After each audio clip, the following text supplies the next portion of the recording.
नमस्कार दोस्तों, मैं डॉक्टर कुलदीप कुमार केकेसर आप सभी का बहुत बहुत स्वागत करता हूं एक नए बिंदु के साथ और एक नई कड़ी के साथ। तो आज का हमारा बिंदु है जैसा कि हमारा कृष्ण काव्य चल रहा था, आप सभी को ध्यान है, और उसी के अंतर्गत बड़े ही शानदार तरीके से हमने जो है इस कृष्ण काव्य का विभाजन किया है और बड़े ही शानदार तरीके से हम इसको याद करने का प्रयास करेंगे, छोटे छोटे टुकड़ों में बांटते हुए। कैसे करेंगे इसको याद, वो भी मैं आपको आराम से बताने वाला हूँ कि कृष्ण काव्य जो है उसकी पहली क्लास बार बार मैं बताता हूँ, इसी बहाने आपको याद भी हो जाएगा। और जो भी क्लास पहली बार देख रहा होगा तो उसको भी ये ध्यान में हो जाएगा, कोई एक भी बार क्लास देख रहा है तो उसको भी ये पता चल जाएगा भी किस तरह से हमें पढ़ना चाहिए। ज़रूरी नहीं है कि इसी मेरी क्लासें देखना या मेरी जो पुस्तक है वही पढ़ना या मैं जो पढ़ा रहा हूँ, लेकिन बाय द वे कोई अगर बच्चा देखता भी है, किसी क्लास पर आ जाता है, देखता है, तो कम से कम उसको ये तो ध्यान में रहे कि किस तरह से पढ़ना आसान हो जाएगा। तो कृष्ण काव्य की बात करता हूँ तो सबसे पहले आप उसका कृष्ण काव्य का उद्भव और विकास पढ़ सकते हो कि किस प्रकार उसका उद्भव हुआ, कृष्ण नाम का उदय कहाँ हुआ, कौन कौन से ग्रंथों में कृष्ण नाम मिलता है और किस प्रकार कृष्ण अलग था, किस प्रकार कृष्ण और गोपाल हो गया, गोपाल कृष्ण किस प्रकार नाम पड़ गया। ये सारी बातें हम पहली क्लास में देख सकते हैं। उसके बाद हम पुष्टि मार्गीय संप्रदाय को पढ़ सकते हैं 2 नंबर क्लास में। 3 नंबर क्लास में हम देखेंगे अष्टछाप के कवि। तो कृष्ण काव्य को पढ़ने के लिए मुख्य रूप से जो है अष्टछाप के कवि हम पढ़ते हैं या पुष्टि मार्गीय संप्रदाय पढ़ते हैं, राधा वल्लभ संप्रदाय पढ़ेंगे, उसके बाद हम हरिदासी संप्रदाय पढ़ेंगे, उसके बाद हम निम्बार्क संप्रदाय पढ़ेंगे, उसके बाद चैतन्य या गौड़ीय संप्रदाय पढ़ेंगे, और उसके बाद संप्रदाय निरपेक्ष कृष्ण काव्य जिसके अंदर मीरा और रसखान आ जाते हैं, ठीक है, और अन्य महत्वपूर्ण तथ्य। इस तरह से आप पढ़ सकते हो। अब इनको अलग अलग विस्तार से पढ़ोगे तो काफ़ी लंबे रहेंगे, क्योंकि प्रत्येक जो संप्रदाय है वो बहुत अधिक महत्वपूर्ण है, तो काफ़ी बड़ा हो जाएगा।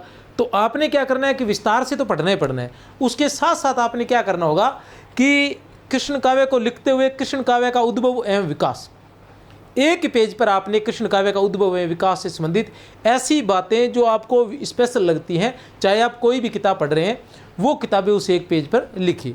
दूसरा पेज आपने क्या करना है, दूसरे पेज पर आप सभी संप्रदाय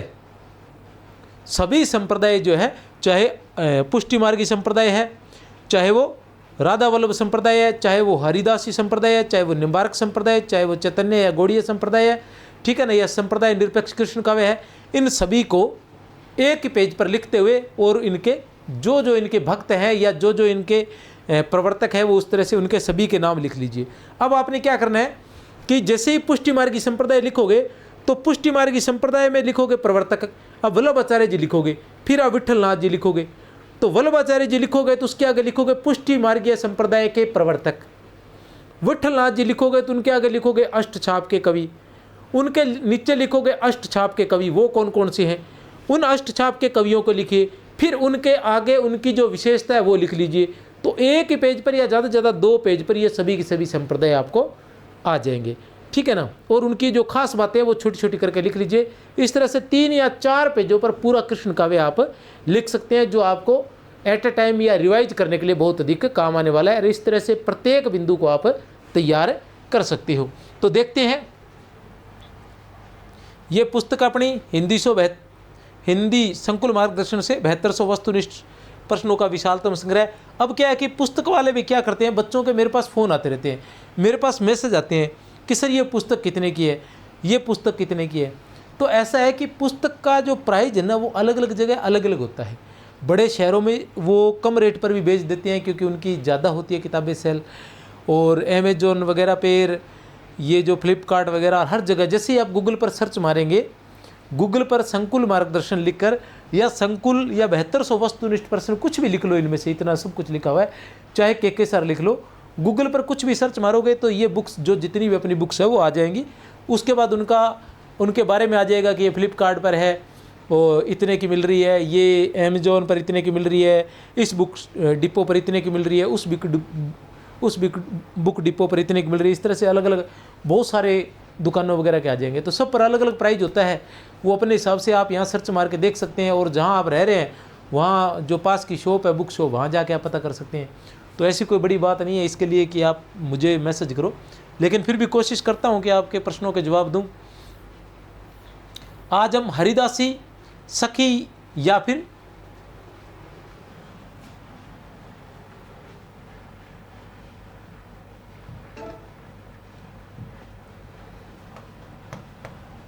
हरिदासी सखी या फिर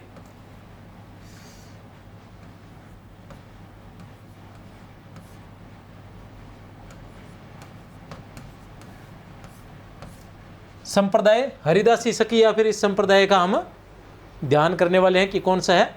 स्वामी हरिदास जी द्वारा प्रवर्तित सखी संप्रदाय को बहुत समय तक निम्बार्क संप्रदाय की एक शाखा के रूप में ही स्वीकार किया जाता है। सॉरी, स्वामी हरिदास कौन है? हरिदासी संप्रदाय के प्रवर्तक कौन है? स्वामी हरिदास है, कोई समस्या नहीं है। सखी संप्रदाय के प्रवर्तक कौन है? स्वामी हरिदास है। एक ही संप्रदाय के अनेक नाम है, चाहे इसे प्रमुख रूप से इसका नाम जो है वो सखी संप्रदाय है। हरिदासी संप्रदाय इसलिए है क्योंकि इसके प्रवर्तक हरिदास जी थे, इसलिए इसका नाम हरिदासी संप्रदाय पड़ गया। वैसे इसका प्रमुख रूप से नाम क्या था? सखी संप्रदाय ही था। अब देखते हैं इसे क्या है कि निम्बार्क संप्रदाय की, लंबे समय तक निम्बार्क संप्रदाय की एक शाखा के रूप में ही जाना जाता रहा है। सखी संप्रदाय एक स्वतंत्र संप्रदाय है जिसके प्रवर्तक स्वामी हरिदास जी माने जाते हैं। कौन माने जाते हैं इसके प्रवर्तक? स्वामी हरिदास माने जाते हैं। सखी संप्रदाय में ही पीताम्बर दत्त, पीताम्बर दास, किशोरी दास ऐसे शिष्य हुए हैं जिन्होंने इस संप्रदाय को निम्बार्क संप्रदाय का संबंध केवल स्वामी हरिदास से जोड़ा। पीताम्बर दास व किशोरी दास ऐसे शिष्य हुए जिन्होंने इस संप्रदाय को निम्बार्क संप्रदाय से अलग किया था। पूरी बात पढ़ लेते हैं।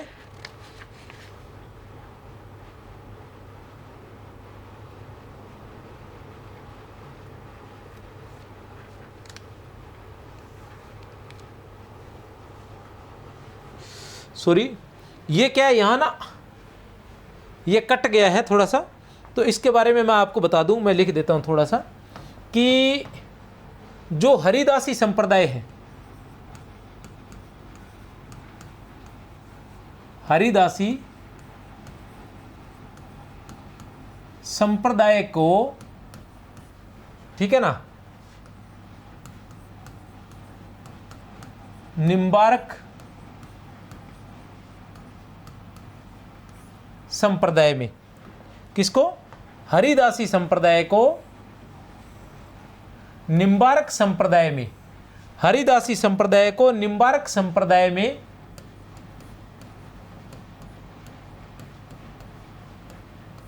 मिलाने वाले कौन थे? हरिदासी संप्रदाय को निम्बार्क संप्रदाय में मिलाने का प्रयास करने वाले कौन थे? ठीक है ना, वो कौन कौन थे? पीताम्बर दास व किशोरी दास कौन थे? एक नंबर पर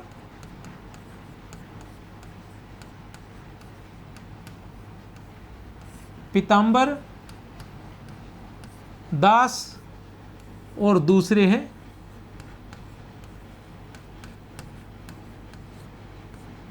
किशोरी दास।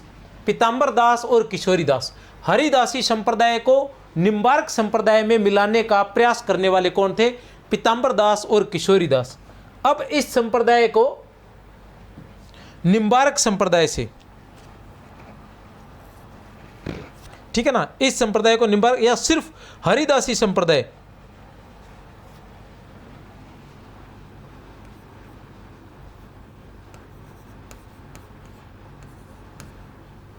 सॉरी सखी संप्रदाय का,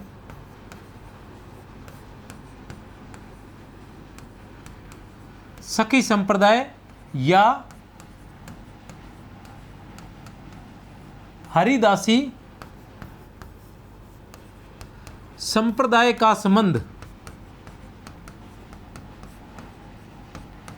केवल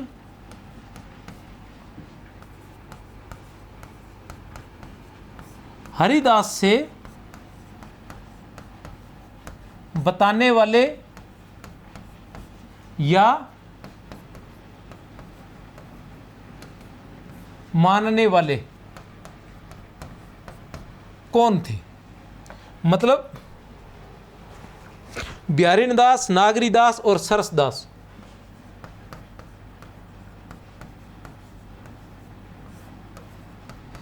बिहारीनदास,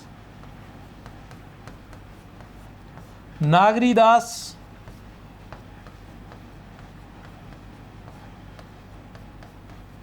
और सरसदास। बिहारीनदास, नागरीदास और सरसदास। बिहारीनदास, नागरीदास और सरसदास। कहने का मतलब यह है कि जो हरिदासी संप्रदाय है या सखी जो संप्रदाय है, इसको लंबे समय से निम्बार्क संप्रदाय की एक शाखा माना जाता रहा। और कौन थे जिन्होंने इस सखी संप्रदाय को निम्बार्क संप्रदाय से ही जोड़ने का प्रयास किया? तो वो थे पीताम्बर दास और किशोरीदास। कौन थे? पीताम्बर दास और किशोरीदास। लेकिन सखी संप्रदाय को केवल हरिदासी संप्रदाय या फिर हरिदास जी से ही जोड़ने वाले कौन थे? बिहारीनदास, नागरीदास और सरसदास। बिहारीनदास, नागरीदास और सरसदास।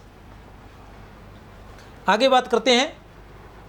रीतिकालीन कवि भगवत रसिक ने अपने संप्रदाय को, रीतिकालीन कवि भगवत रसिक ने, आगे रीतिकाल में जाकर इसी संप्रदाय में भगवत रसिक नाम से कवि आते हैं, वो अपने संप्रदाय को द्वैताद्वैत, निम्बार्क सिद्धांत, विशिष्टाद्वैतवाद आदि से मुक्त बताया है। रीतिकाल में इसी संप्रदाय के, सखी संप्रदाय के एक और कवि हुए भगवत रसिक। क्या नाम था उनका? भगवत रसिक। भगवत रसिक ने इस संप्रदाय को द्वैताद्वैत अर्थात निम्बार्क सिद्धांत और विशिष्टाद्वैतवाद से मुक्त बताया है। डॉक्टर विजेंद्र स्नातक, डॉक्टर विजेंद्र स्नातक हिंदी साहित्य का इतिहास, डॉक्टर नगेंद्र के हिंदी साहित्य का इतिहास में क्या लिखते हैं? डॉक्टर नगेंद्र के हिंदी साहित्य का इतिहास में क्या लिखते हैं? क्या लिखते हैं वो? उक्त संप्रदाय के नाम के संबंध में एक और भ्रांति साहित्य क्षेत्र में रही है। उक्त संप्रदाय के नाम के संबंध में, ठीक है ना, एक भ्रांति साहित्य क्षेत्र में रही है, इसे टट्टी संप्रदाय कहने की। भी इसे ये टट्टी संप्रदाय क्यों कहा जाता है, इस संबंध में एक भ्रांति रही है। उस भ्रांति को डॉक्टर नगेंद्र के हिंदी साहित्य के इतिहास में विजेंद्र स्नातक जी द्वारा दूर किया गया है। जैसे हम पढ़ते हैं ना हरिदासी संप्रदाय, ये तो हमारे समझ में आ गया कि हरिदास जी नाम था इसलिए हरिदासी संप्रदाय रख गया। और हरिदासी संप्रदाय का नाम तो हरिदास जी के आधार पर आता। वैसे इसका नाम क्या था इस संप्रदाय का? हरिदास जी ने स्वयं इस संप्रदाय का नाम क्या रखा था? तो वो रखा था इन्होंने सखी संप्रदाय, ठीक है ना। लेकिन ये टट्टी संप्रदाय जो है ये कहाँ से आ गया? एक बार मिश्र बंधुओं ने इसका प्रयोग कर दिया था। एक बार मिश्र बंधुओं ने इस नाम का प्रयोग कर दिया तो साहित्य क्षेत्र में ये नाम चल पड़ा। वस्तुतः स्वामी हरिदास जी से लगभग 200 वर्ष पश्चात, हरिदास जी से लगभग 200 वर्ष पश्चात, डॉक्टर नगेंद्र के हिंदी साहित्य के इतिहास में लिखा है 200 वर्ष पश्चात होने वाले श्री ललित मोहिनी जी ने, कौन थे? श्री ललित मोहिनी जी, याद रख लेना कौन? श्री ललित मोहिनी जी ने वृंदावन में एक स्थान बनाया। श्री ललित मोहिनी जी ने वृंदावन में एक स्थान बनाया जिसके चारों ओर उन्होंने बांसों की टट्टियां लगाई, इसलिए यह स्थान टट्टी स्थान के नाम से प्रसिद्ध हो गया। बस इसी कारण, जबकि इसका इस नाम से कोई लेना देना नहीं था। श्री ललित मोहिनी जी, इस टट्टी स्थान के नाम से ही न जाने कैसे टट्टी संप्रदाय प्रचलित हो गया और टट्टी संप्रदाय के प्रवर्तक स्वामी हरिदास कहलाने लगे। यह स्पष्ट होना आवश्यक है कि यह संप्रदाय का नाम नहीं है, यह तो स्थान मात्र है। संप्रदाय का स्वीकृत नाम तो सखी संप्रदाय या हरिदासी संप्रदाय ही है। डॉक्टर नगेंद्र के हिंदी साहित्य के अनुसार कहा गया है कि ये जो नाम है ये इस संप्रदाय का नाम नहीं है, ये तो स्थान मात्र है। इसके जो नाम है वो केवल सखी संप्रदाय और हरिदासी संप्रदाय ही है। हरिदास के प्रधान शिष्य कौन कौन थे? हरिदास के प्रधान शिष्य की बात करें तो एक नंबर पर आता है विट्ठल विपुल। इन सभी को पढ़ेंगे हम, विट्ठल विपुल। दूसरे इनके शिष्य थे बिहारीन देव, ये वो बिहारीन दास ही होंगे, बिहारीन देव। तीसरे थे सरस देव। 4 नंबर पर थे नरहरि देव। 5 नंबर पर रसिक देव। 6 नंबर पर ललित किशोर जी। 7 नंबर पर ललित मोहिनी जी, ये 200 वर्ष बाद हुए वो वाले। चतुरदास, ठाकुरदास, राधिका दास, सखी शरण, राधा प्रसाद, भगवान दास, ये थे इनके प्रमुख कवि या प्रधान शिष्य। हरिदास के प्रधान शिष्य कौन कौन से थे? विट्ठल विपुल। ये प्रधान शिष्य उसके समय के नहीं थे, कहने से तात्पर्य आगे से आगे जो चलते गए, जिन्होंने गद्दी संभालते गए और जो प्रसिद्ध होते गए, उनके नाम। हरिदासी संप्रदाय के जो प्रधान थे वो कौन कौन से थे? प्रधान मतलब प्रमुख रूप से जो बहुत अधिक प्रसिद्ध रहे थे, ठीक है। विट्ठल विपुल थे, बिहारिन देव थे, सरस देव थे, नरहरि देव थे, रसिक देव थे, ललित किशोर जी थे, ललित मोहिनी जी थे, चतुरदास जी थे, ठाकुरदास जी, राधिका दास, सखी शरण, राधा प्रसाद और भगवान दास। इस संप्रदाय के सिद्धांतों का परिचय निजमत सिद्धांत ग्रंथ में मिलता है। ये देखो बहुत सी महत्वपूर्ण बातें हैं। एक बात तो ये आ गया ललित मोहिनी जी, ये महत्वपूर्ण है, ठीक है ना, क्योंकि इन्हीं के आधार पर इस संप्रदाय का नाम जो है तीसरा नाम पड़ गया था, टट्टी संप्रदाय पड़ गया था, ठीक है ना। और इसका जो इस संप्रदाय के सिद्धांतों का परिचय जो है वो निजमत सिद्धांत ग्रंथ से मिलता है। याद रख लेना, निजमत सिद्धांत ग्रंथ में मिलता है, जिसके रचनाकार किशोर दास है, जिसके रचनाकार किशोर दास है। अब ये भी महत्वपूर्ण हो गया, ललित किशोर जी, शायद यही होंगे किशोर दास, तो ललित किशोर जी, ठीक है ना। निजमत सिद्धांत क्या है? अब निजमत सिद्धांत जो है किस संप्रदाय का प्रमुख ग्रंथ है? निजमत सिद्धांत जो है वो किस संप्रदाय का प्रमुख ग्रंथ है? तो किस संप्रदाय का प्रमुख ग्रंथ है ये? हरिदासी संप्रदाय का। डॉक्टर विजेंद्र स्नातक, एक बार फिर से डॉक्टर विजेंद्र स्नातक जो है क्या लिखते हैं? अन्य संप्रदाय में वर्णित कृष्ण लीला और स्वामी हरिदास जी की, ये इसकी विशेषता है, हरिदासी संप्रदाय की विशेषता है जो बहुत ही महत्वपूर्ण है। ये पढ़ेंगे तो आपको हरिदासी संप्रदाय समझ में आएगा कि अन्य संप्रदायों में वर्णित कृष्ण लीला और स्वामी हरिदास जी की निकुंज लीला में तारतम्य का भारी भेद है। अन्य संप्रदायों में वर्णित कृष्ण लीला और स्वामी हरिदास जी की निकुंज लीला में तारतम्य का भारी भेद है। अन्यतर अवतार रूप श्री कृष्ण की आराधना की जाती है। अन्यतर क्या होता है? अवतार रूप श्री कृष्ण की आराधना की जाती है, परंतु स्वामी हरिदास जी के निकुंज बिहारी कृष्ण द्वापर के अवतार रूप कृष्ण नहीं है। बहुत ही महत्वपूर्ण है, दिमाग में रख लेना। परंतु स्वामी हरिदास जी के निकुंज बिहारी कृष्ण द्वापर के अवतार रूप कृष्ण नहीं है।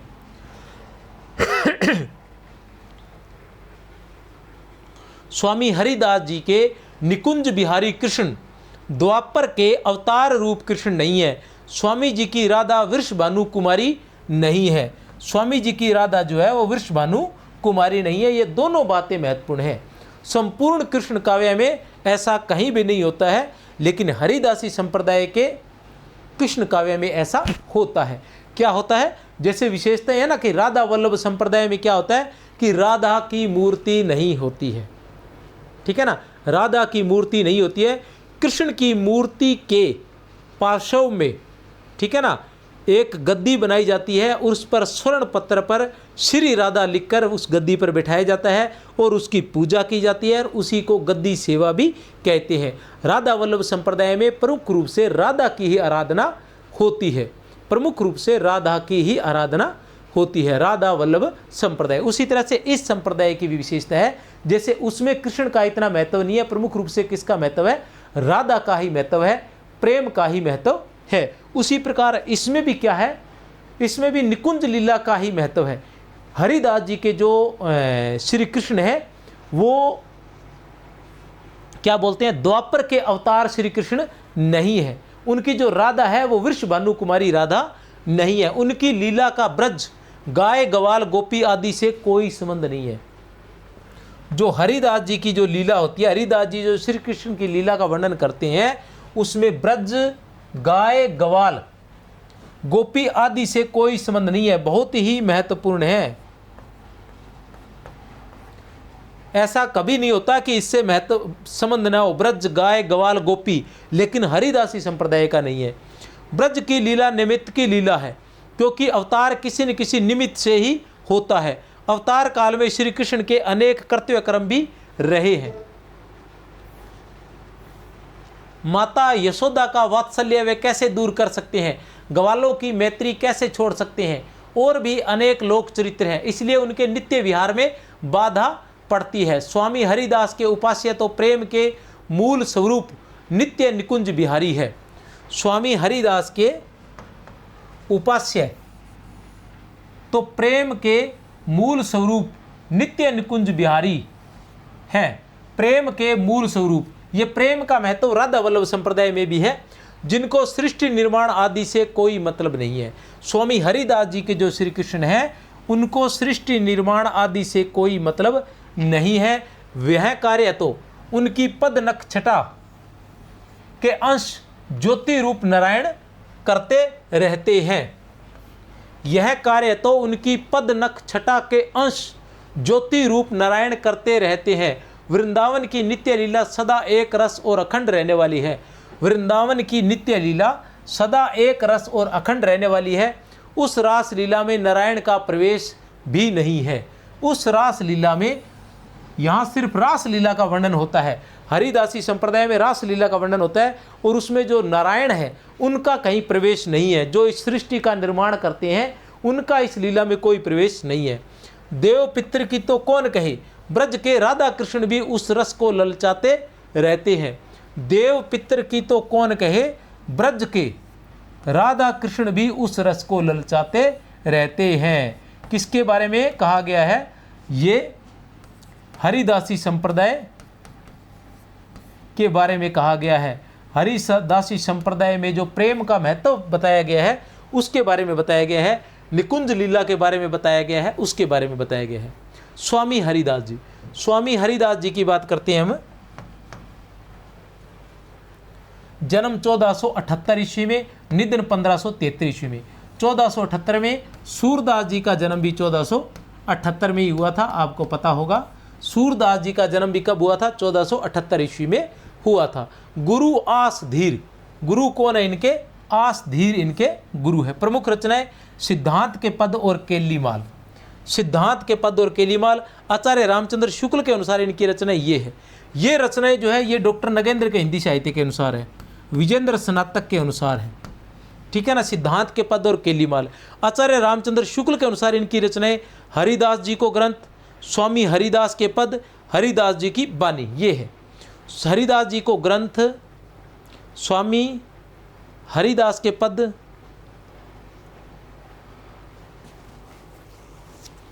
हरिदास जी की बानी। आचार्य रामचंद्र शुक्ल के अनुसार इनकी रचनाएं कौन सी है? हरिदास जी को ग्रंथ, स्वामी हरिदास के पद और हरिदास जी की बानी।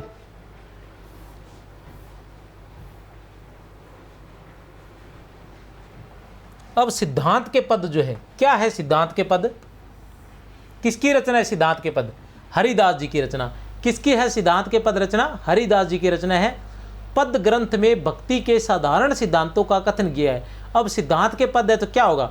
भक्ति के साधारण सिद्धांतों का कथन किया गया है, कोई समस्या नहीं है। इसके पदों में हरि को स्वतंत्र व जीव को भगवदाधीन माना गया है। समझ गए? इन पदों में हरि को तो स्वतंत्र माना गया और जीव को उसके अधीन माना गया है। जीव का स्वभाव चपल है, अतः संसार रूपी सागर को पार करने के लिए हरि नाम की नौका ही एकमात्र आधार है। केलीमाल इनकी दूसरी रचना है। केलीमाल इसमें क्या है? यह एक रसमय रचना है।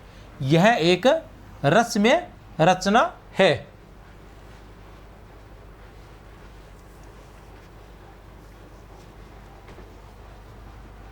केलीमाल क्या है? यह एक रसमय रचना है जिसमें 110 पदों में श्यामा और श्याम की केली का चित्रण है। 110 पदों में श्यामा और श्याम की केली का चित्रण है। स्वामी हरिदास कहते हैं, स्वामी हरिदास ही कहते हैं, सच्चे मीत तो श्री बिहारी ही है। उनका स्मरण जीव को इस प्रकार करना चाहिए जैसे ग्वालिन सिर पर रखी दूध की दोहिनी का ध्यान रखती है कि वह छलक न जाए। स्वामी हरिदास के उपास्य नित्य निकुंज बिहारी है। याद रख लेना, जैसे राधा वल्लभ संप्रदाय की आराध्य राधा है, राधा वल्लभ संप्रदाय की आराध्य कौन है? राधा है। उसी प्रकार हरिदासी संप्रदाय के जो आराध्य है वो कौन है? नित्य निकुंज बिहारी। कौन है, याद रख लेना अच्छे से, कौन है, नित्य निकुंज बिहारी।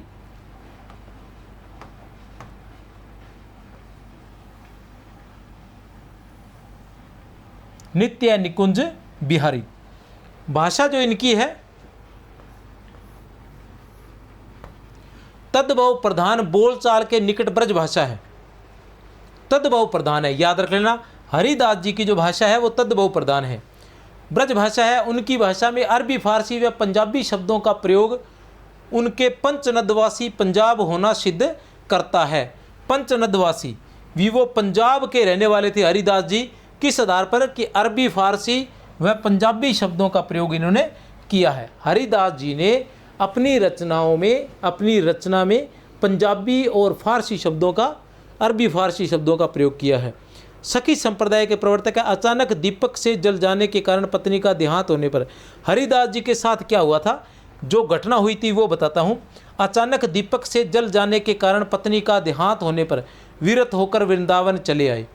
हरिदास जी निधि वन में उपासना करने लगे। फलस्वरूप श्री बांके बिहारी जी की मूर्ति का प्राकट्य हुआ, जो आज भी वृंदावन में विराजमान है। जो आज भी किसका हुआ था, श्री बांके बिहारी जी, श्री बांके बिहारी जी, नित्य निकुंज बिहारी, याद रख लेना, नित्य निकुंज बिहारी।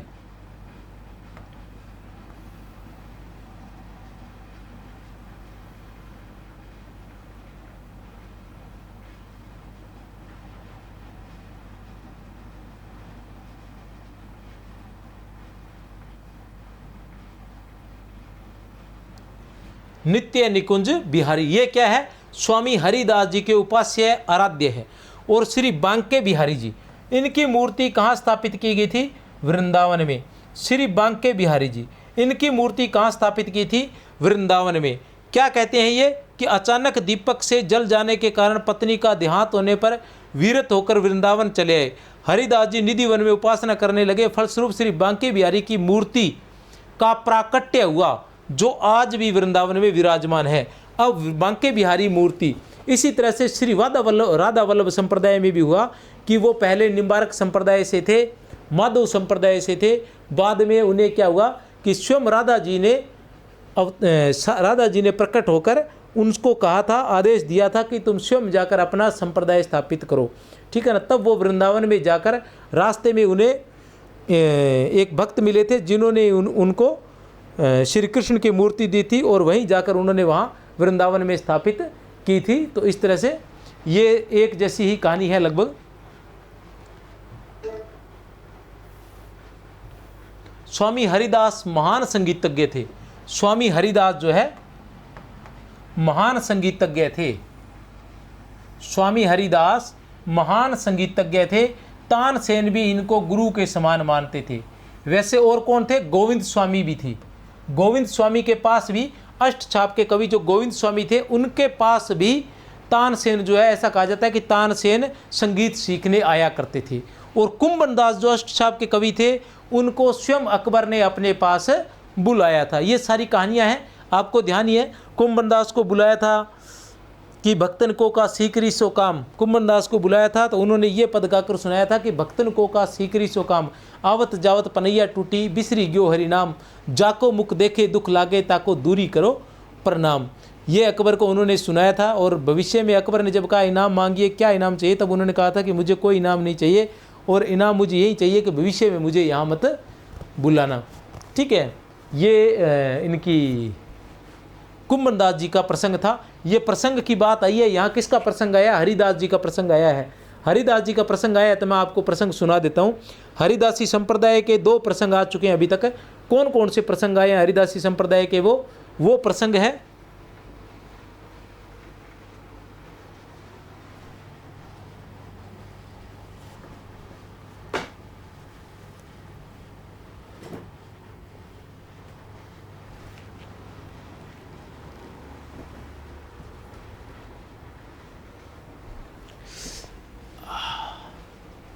दिख रहा है क्या, ठीक है, चलो थोड़ी देर बैठ जाता हूँ मैं। हरिदासी संप्रदाय के 2 प्रसंग आए हैं। कौन कौन से प्रसंग आए हैं वो 2, उन दो प्रसंग की मैं बात करता हूँ। तो पहला प्रसंग हरिदास जी का आया है, वो जो टट्टी संप्रदाय है उसका आया है कि ये नाम कैसे पड़ा। तो आचार्य शुक्ल कहते हैं कि ये नाम जो है ये ऐसे ही पड़ गया है। ये नाम आचार्य शुक्ल ने, डॉक्टर नगेंद्र कहते हैं कि यह नाम जो है यह ऐसे ही पड़ गया है, यह नाम सही नहीं है। इसके बारे में वो बताते हैं कि ललित मोहिनी जी 200 वर्ष बाद, हरिदास जी के 200 वर्ष बाद ललित मोहिनी जी हुए थे। ठीक है ना, फेस टू फेस के बिना आनंद नहीं आ रहा है, तो फेस टू फेस ही होंगे, कोई बात नहीं, देखी जाएगी। थक रहे हैं तो अब थक ही गए, क्या फ़र्क पड़ता है। ठीक है, ललित मोहिनी जी 200 वर्ष बाद हुए थे।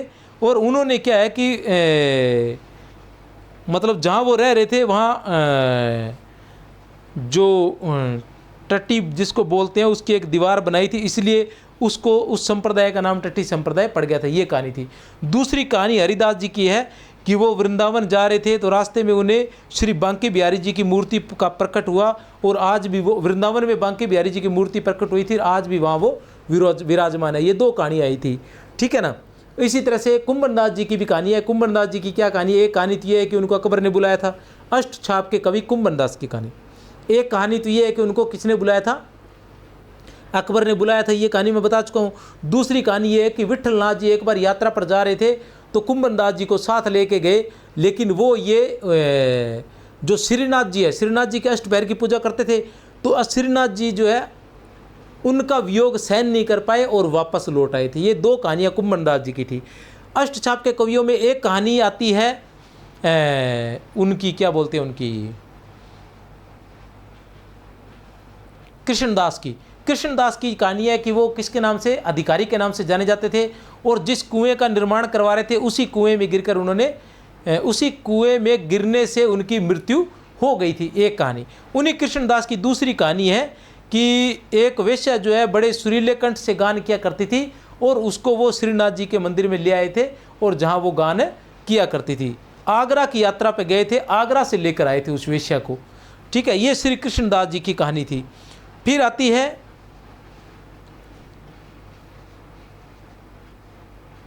गोविंद स्वामी जी की, कि गोविंद स्वामी जी के पास भी तानसेन जो है वो संगीत सीखने आते थे।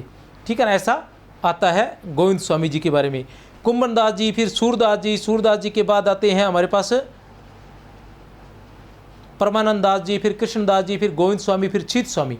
फिर छीत स्वामी की कहानी आती है, छीतू चौबे के नाम से उनके जो है यजमानी किया करते थे, पंडागिरी किया करते थे उनके परिवार के लोग। उनकी कहानी आती है कि किस प्रकार वो थोथा नारियल और खोटा सिक्का लेकर विठलनाथ जी के पास गए थे, और उन्होंने अपने मतलब शक्ति से या अपनी भक्ति से खोटे सिक्के को खड़ा कर दिया था और थोथे नारियल को भरा कर दिया था। इस तरह से ये छीतू चौबे की आती है। उसके बाद गोविंद स्वामी नंददास जी आते हैं, तो ये अंतिम जो है उसके नंददास थे। ये कुछ कहानियाँ थी, प्रसंग थे, मैंने आपको बताए हैं, थोड़ा सा याद दिलवाने का प्रयास किया है। आचार्य रामचंद्र शुक्ल क्या लिखते हैं?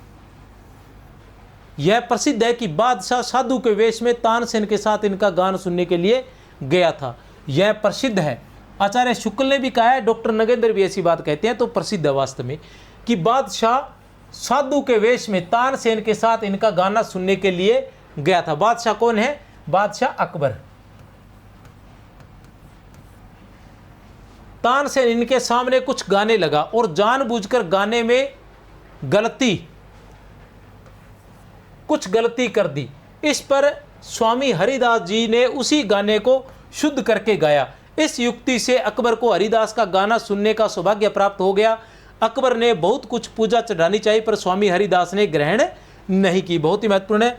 फिर डॉक्टर नगेंद्र के हिंदी साहित्य के इतिहास में क्या लिखा है? डॉक्टर विजेंद्र स्नातक ने, राधा बिहारी और सखियों के अतिरिक्त यहाँ और कोई नहीं है। राधा बिहारी और सखियों के अतिरिक्त यहाँ कोई नहीं है। कहते हैं ना, हरिदासी संप्रदाय में नारायण का कोई स्थान नहीं है। ठीक है ना। श्री कृष्ण जो है वो द्वापर के श्री कृष्ण नहीं है। राधा जो है वो वर्ष भानु कुमारी नहीं है। उसी तरह राधा बिहारी और सखियों के अतिरिक्त यहाँ कोई नहीं है। स्वामी जी सब प्रेम रूप भावोल्लास में मत है। वस्तुतः स्वामी हरिदास के पदों में प्रत्यक्ष अनुभूति के चित्र हैं। उनके काव्य की शैली वार्तालाप की शैली है, बहुत ही महत्वपूर्ण है। अलग से लिख लेना चाहिए। हरिदास जी के काव्य की शैली जो है वो किस प्रकार की है? वार्तालाप की शैली है। हरिदास जी के काव्य की शैली किस प्रकार की है? वार्तालाप की शैली है, जिसमें प्रत्येक पद किसी न किसी का कथन है उदाहरण स्वरूप कृष्ण का यह कथन देखिए, भूले भूले हूँ मानन करी री प्यारी, तेरी बोहे मेली देखन प्राण न रहत तन, जो न्योछावर करो प्यारी रीतों पर, काहे मैं तू मकी कहत श्याम धन। ठीक है ना, भूले भूले हूँ मन करी री प्यारी, कौन है? हरिदास। शुक्ल के इतिहास से है, याद रख लेना।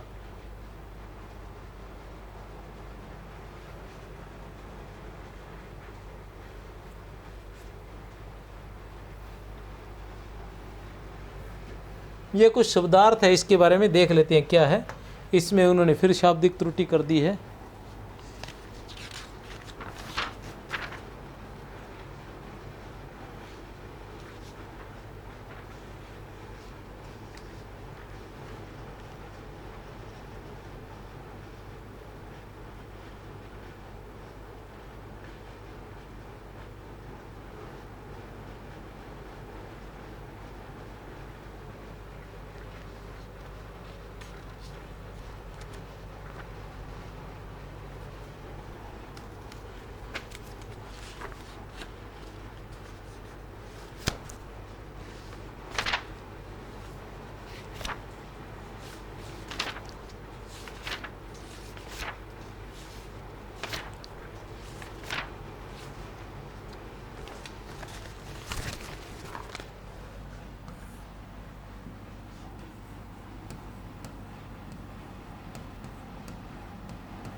नैमित्तिक, नैमित्तिक का अर्थ है निमित्त से किया जाने वाला कार्य, निमित्त से किया जाने वाला।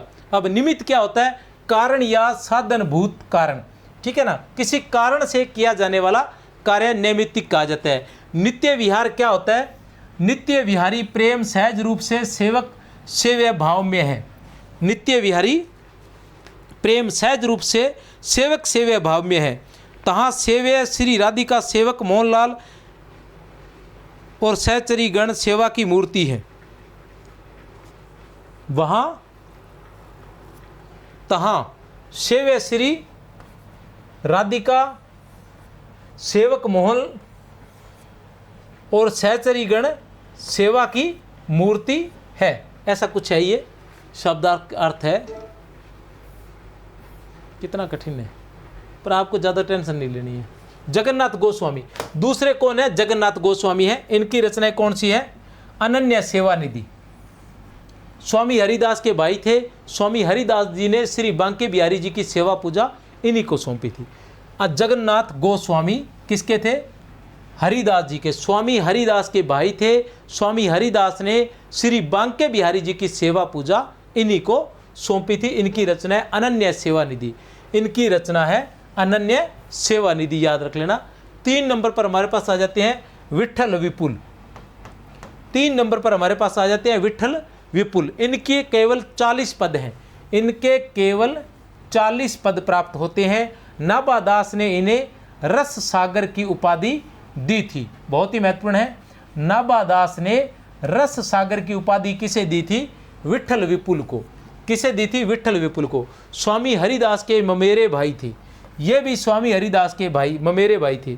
और वो कौन थे? जगन्नाथ गोस्वामी, वो हरिदास के भाई थे और ये ममेरे भाई थे। ठीक है ना। इन्होंने वार्तालाप शैली को अपनाया था। इन्होंने भी वार्तालाप शैली को अपनाया था। हरिदास जी ने भी वार्तालाप शैली को अपनाया था। ठीक है ना। भाषा इनकी तत्संप्रदान व छंदोबद्ध है। ठीक है ना। इनकी भाषा कौन सी है? तत्संप्रदान है। हरिदास जी की भाषा कौन सी थी? पढ़ कर आए हैं, तद्भव प्रधान थी। ठीक है ना। हरिदास जी की भाषा जो थी वो तद्भव प्रधान थी। स्वामी हरिदास के निकुंज गमन के बाद ये बड़े व्याकुल हुए। स्वामी हरिदास के निकुंज गमन के बाद ये बड़े व्याकुल हुए और उन्होंने अपनी आंख पर पट्टी बांध ली। फिर इन्हें रासलीला देखने के लिए बुलाया गया। जैसे पट्टी खोली तो गुरु के दर्शन न होने से इन्होंने अपना शरीर छोड़ दिया। ये भी एक प्रसंग है। स्वामी हरिदास के निकुंज गमन के बाद ये बड़े व्याकुल हुए और इन्होंने अपनी आंख पर पट्टी बांध ली। फिर इन्हें रासलीला देखने के लिए बुलाया गया। जैसे पट्टी खोली तो गुरु के दर्शन न होने से इन्होंने अपने शरीर छोड़ दिया था। विठुल विपुल का एक पद है, रस बसल होत लाल प्यारी, तेरी बदन झलक, अपने स्वभाव की सहज माधुरी, बनी है लीलाट पर पतरी। रस बसल, रस बसल बिठुल, बिठल विपुल, रस बसल बिठल विपुल, रस बसल बिठल विपुल, ऐसे थोड़ा बहुत देख लेना फिर और हो जाएगा। बिहारी दास 4 नंबर पर हमारे पास आते हैं हरिदासी संप्रदाय। ये सभी किस संप्रदाय के हैं? हरिदासी संप्रदाय के। सभी के सभी किस संप्रदाय से संबंधित है? हरिदासी संप्रदाय से। बिहारी दास जी की वाणी विठल विपुल जी के शिष्य थे। बिहारी दास जी क्या थे? ये विठल विपुल जी के शिष्य थे। अब पहले हम किस किस को पढ़ चुके हैं? एक हम हरिदास जी को पढ़ चुके हैं,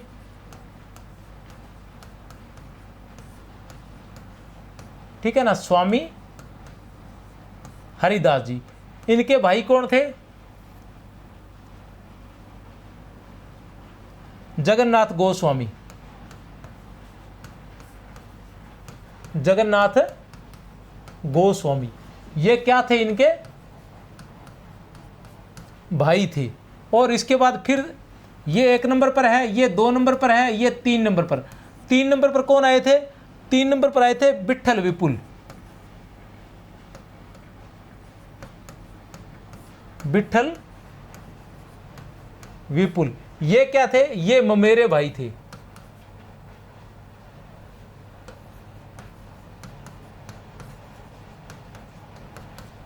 और इनके जो शिष्य हैं ये है 4 नंबर बिहारी दास।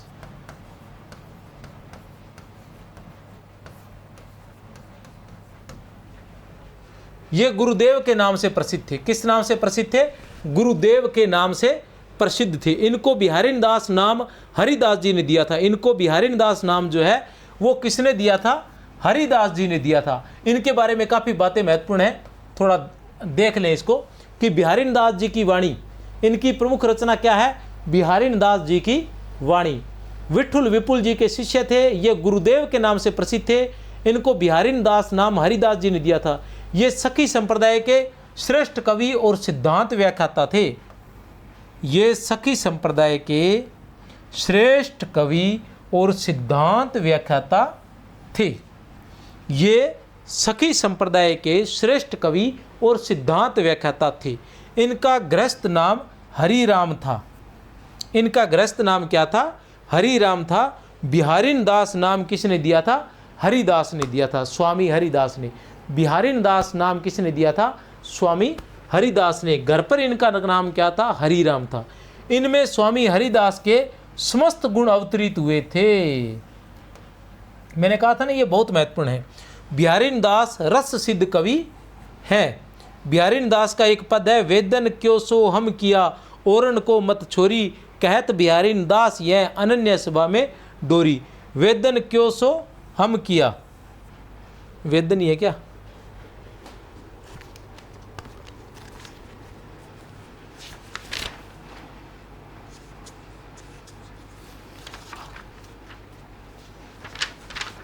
ऐसे नहीं है, ये देख लीजिए, हस्तलिखित नोट्स हैं, सभी के सभी हाथ से बनाए हुए हैं।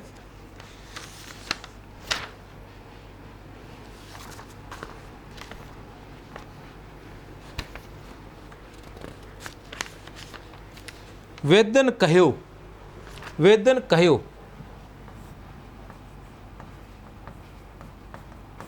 वेदन कहो हम कियो, औरन को मत छोरी।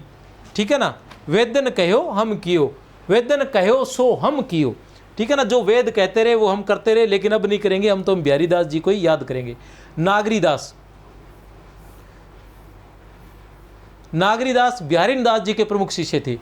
प्रमुख रचनाएं नागरी दास ने 20 साखियां, 42 चौबोले, 39 कवित और कवित स्वय्ये और 70 पद लिखे थे। ध्रुवदास ने इनकी प्रशंसा में एक दोहा लिखा है, कहा हो मृदुल स्वभाव अति, सरस नागरी दास, बिहारिन बिहारिन को सुयस, गायो हरिस दुलास। ये थे नागरी दास। 7 नंबर पर सरस दास, नागरी दास जी के छोटे भाई थे। रचना अष्टाचार्यों की वाणी, जिसमें 66 पद है। एक पद इनका है, गोरे तन में प्रतिबिंबित फूल विनित लाल बिहारी। गोरे तन में प्रतिबिंबित फूल विनित लाल बिहारी, जब जब हाथ न परत तब ही हंसी जात प्यारी। अरबराई अंको भरत करत है, छिन छिन मनुहारी सुरती बीबस व्यर्थ दो प्रीतम।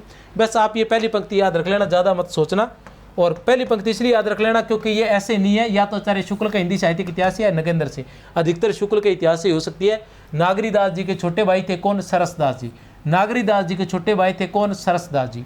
रचना इनके अष्टाचार्यों की वाणी, अष्टाचार्यों की वाणी, अष्टाचार्यों की वाणी 66 छंद है। अष्टाचार्यों की वाणी में कितने छंद है? 66 छंद है। अष्टाचार्यों की वाणी में कितने छंद है? 66 छंद है। आपने ध्यान लगाना है। सरसदास नागरीदास जी के छोटे भाई थे, रचना अष्टाचार्यों की वाणी।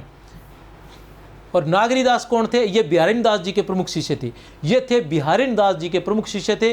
प्रमुख रचनाएं नागरीदास ने 20 साखियां लिखी थी, 42 चौबोले लिखे थे, 39 कविता लिखे थे। देख लेता हूं मैं। 20 साखियां लिखी थी, 42 चौबोले लिखे थे, 39 कवित स्वयं लिखे थे और 70 पद लिखे थे। ठीक है ना। ध्रुवदास ने इनकी प्रशंसा में एक दोहा लिखा था, कहाँ हो मृदुल स्वभाव, कहाँ हो मृदुल स्वभाव नागरी दास। ठीक है। तो ये थे हरिदासी संप्रदाय, सखी संप्रदाय के प्रमुख कवि। आपने देख लिए होंगे। उम्मीद करता हूँ आपको क्लास पसंद आई होगी। क्लास पसंद आई है तो चैनल को सब्सक्राइब कर लें, लाइक कर लें। संकुल मार्गदर्शन के नाम से ही ऐप है, उसको भी प्ले स्टोर से जाकर डाउनलोड कर लें। वहाँ पर निःशुल्क बहुत सारी सामग्री, निःशुल्क नोट्स नाम से, और अभी जो दूसरे टेस्ट सीरीज आप खरीदते हो वो भी शुरू होने वाली है, और अभी शायद वहाँ निःशुल्क भी करवाई जा रही है, तो वो आप जाकर वहाँ टेस्ट दे सकते हो। मेरी तरफ से बहुत बहुत शुभकामनाएं। जय हिंद।